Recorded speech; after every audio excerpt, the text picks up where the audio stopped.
Ceci est Le mensonge d'un voisin, un suspense psychologique Chloé Finn, volume 2, de Black Pierce, narré par Nicole Forup. Prologue. Travailler en tant que nounou n'était pas la vie que Kim Wilding avait envisagée, mais c'était finalement assez agréable. Ce qui était un peu surprenant, vu que lorsqu'elle avait 20 ans, elle avait voulu faire carrière à Washington, travailler sur des campagnes électorales et écrire le discours des politiciens de second plan. Et elle avait presque réussi. Presque. Parfois, la vie réservait des surprises. À présent, âgée de 36 ans, ses rêves de travailler à Washington s'étaient évaporés depuis longtemps.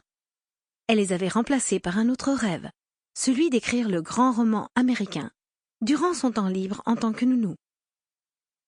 Elle avait atterri dans ce travail après qu'un candidat prometteur pour lequel elle avait travaillé ait été piteusement battu.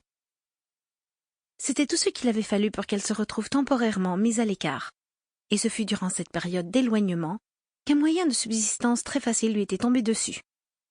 Elle n'avait jamais envisagé de garder des enfants, mais cela avait tout de suite fonctionné. Kim repensait à son premier boulot en tant que nounou, assise dans la cuisine de Bill et de Sandra Carver. C'était difficile de croire que cela faisait un peu plus de 10 ans. Cette période avait d'une certaine manière effacé les souvenirs de son travail à Washington et son souhait de faire carrière dans le monde politique. Son ordinateur portable était posé devant elle. Elle avait atteint les 40 000 mots pour son livre. Elle pensait en être environ à la moitié. Peut-être qu'il lui faudrait encore 6 mois pour le terminer. Tout dépendait de la direction que prendrait la vie des 3 enfants Carver. L'aîné, Zach, était rentré au lycée cette année et envisageait sérieusement de se mettre au football américain. Le cadet, Declan, jouait au football.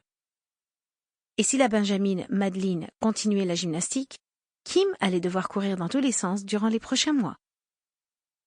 Elle referma son ordinateur et regarda autour d'elle. Elle faisait dégeler un poulet pour le dîner. Le plan de travail était nettoyé, la vaisselle était faite, et la 4e lessive était en train de tourner dans la machine à laver. Jusqu'à ce que les enfants rentrent à la maison, sa journée était finie. C'est comme ça qu'elle avait pu travailler sur son livre pendant les 45 dernières minutes. Elle jeta un coup d'œil à l'horloge et réalisa que la journée lui avait filé entre les doigts. Quelque chose qui, elle s'en rendait compte à présent, arrivait fréquemment aux nounous.